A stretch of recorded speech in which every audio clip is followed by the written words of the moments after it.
My name is Venkat Mangata, and I'm one of the chief financial officers of the Walt Disney Company. We will be describing the critical risks facing our company in the short, medium, and long term. Disney's value lies in its brand, which is not simply about entertainment. What makes Disney unique is its ability to take a theme and bring it to life through the use of evocative wording and imagery. Its characters draw substance from emotions and experiences that are common to the human experience the world over. We bring value by bringing an experience that resonates with people of all cultures, traditions, and values. Some of the ways in which we enhance customer experience and generate value are immersive experiences, maximizing pleasant experiences and minimizing the negative, training every employee to create happiness and ensure a strong customer experience, treat every customer as a VIP, and finally, we leverage technology to integrate seamlessly into the experiences of our customers. Some of the top 6 risks that we find are critical to our company as we move forward are operational risks, such as regulatory change, such as the Central Florida Special Tax District, operational risks, such as demand uncertainty, marketing risks, such as involving brand risks, such as social media risk, as well as political stance risks, financial risks, such as foreign exchange risks, and legal risk, such as employment law violations. Thank you, Venkat. A recent brand audit has revealed 3 brand risks for Disney: social media risk, ESG commitment risk, political stance risk. These are all short to medium term and can be both internally and externally driven. Social media is a key touch point for us, allows us to stay connected with customers and stakeholders, but it poses significant reputational and legal risk. Internally, ill-informed posts by Disney employees can have wide-ranging implications, starting from corporate shaming to revenue loss. In 2018, misleading statements by Elon Musk dropped 14% of Tesla shares. Similarly, more recently, Eli Lilly lost $15 billion of market cap due to fraudsters tweeting about free insulin. ESG is also becoming increasingly important to consumers, investors, and regulators. It poses significant reputational and legal risk. Risk may stem from negative consumer perception involving Disney's activities that may harm environment and human rights. Risk also stem from incorrect claims involving ESG. In 2022, SEC had 9% more enforcement action against various companies, totaling $6.5 billion of fines. Disney operates in a politically charged environment with wide divides, and it poses significant reputational and brand dilution risk as negative perception of culture affects brand meaning to customers. There's one currently playing out right in front of our eyes between Disney and state of Florida. Disney's stock is 35% down since the feud started 1 year ago. More recently, Budweiser similarly lost 18% of market cap in a single day due to one such exposure.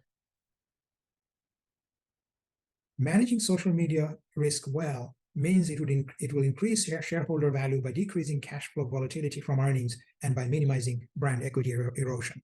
Recommended action plan includes increasing influence through active lobbying, hedging by transferring some risks through insurance purchase, establishing clear policies and protocols regarding social media engagement, and empowering internal auditors, proactively monitoring Disney's reputation on the social media and responding quickly to incidents, and investing in firm-wide training and integrating it with the overall risk portfolio.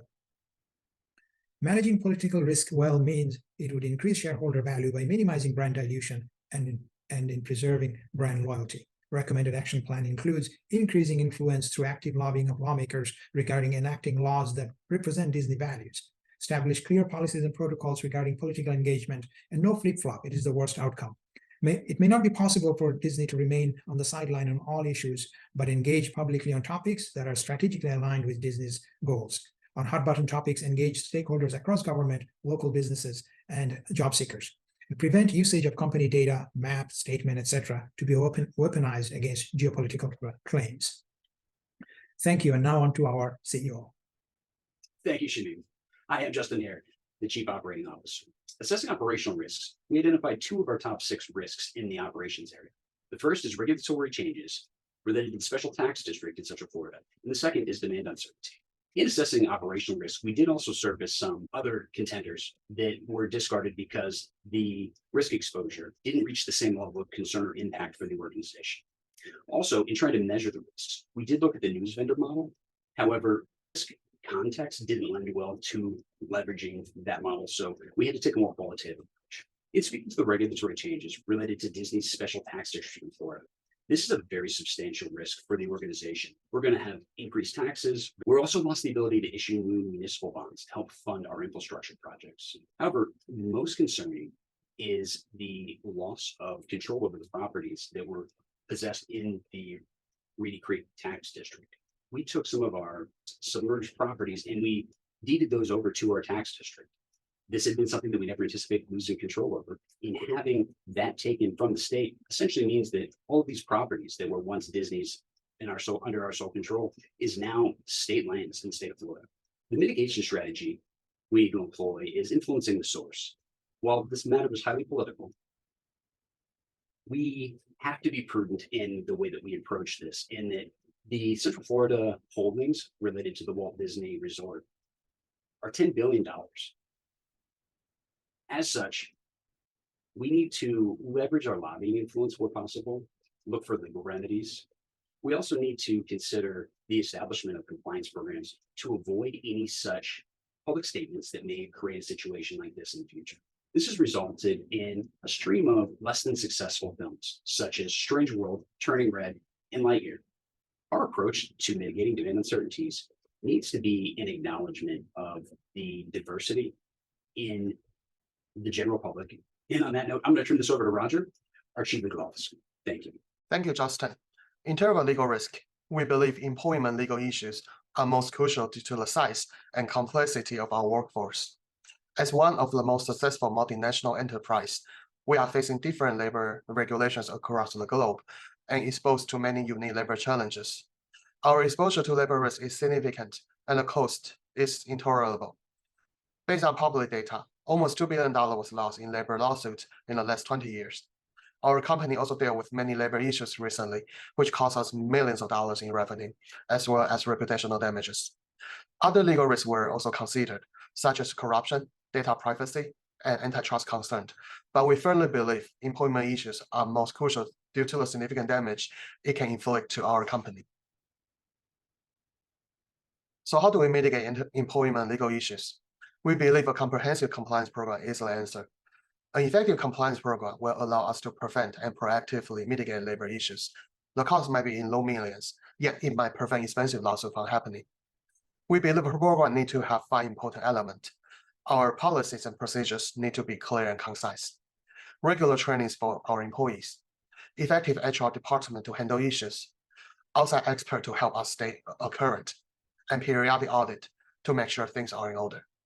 Thank you. And now I would like to hand off to our Chief Financial Officer, Mahbub. Hi, my name is Mahbub Hussain, and I'm the Chief Financial Officer. We have identified 3 financial risks: foreign exchange rate risks, interest rate / credit rating risk, and inflation risk. Since our business operates international, and there has been always the likeliness of fluctuation in exchange rate, also with increasing global instability, this has become a rising concern. Risk associated with the foreign exchange rate can impact our international customer. If the US dollar continues to appreciate, will make our services and product unaffordable.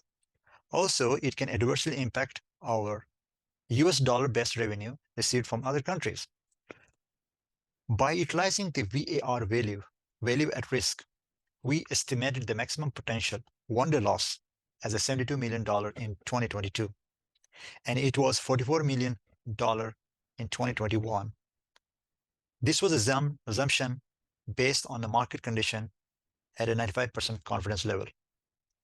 In 2015, our business, when we lost $143 million, when Venezuelan currency depreciated against the US dollar, has led us to manage this risk. The strategy we recommended to mitigate this risk is hedging by effectively utilizing the tool of currency swap. We recommend to maintain a hedge coverage between maximum and minimum percentage of its forecasted foreign exchange exposure for a period not more than 4 years. The benefit of hedging systematic risks are avoiding bankruptcy cost, fire sales, and streaming tax payments and cash flow.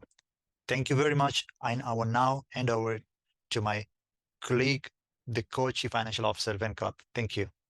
In conclusion, we hope that our delineation of the 6 most critical risks facing our company will lead to focusing resources on mitigation strategies to ensure that we continue to generate and capture value. Thank you.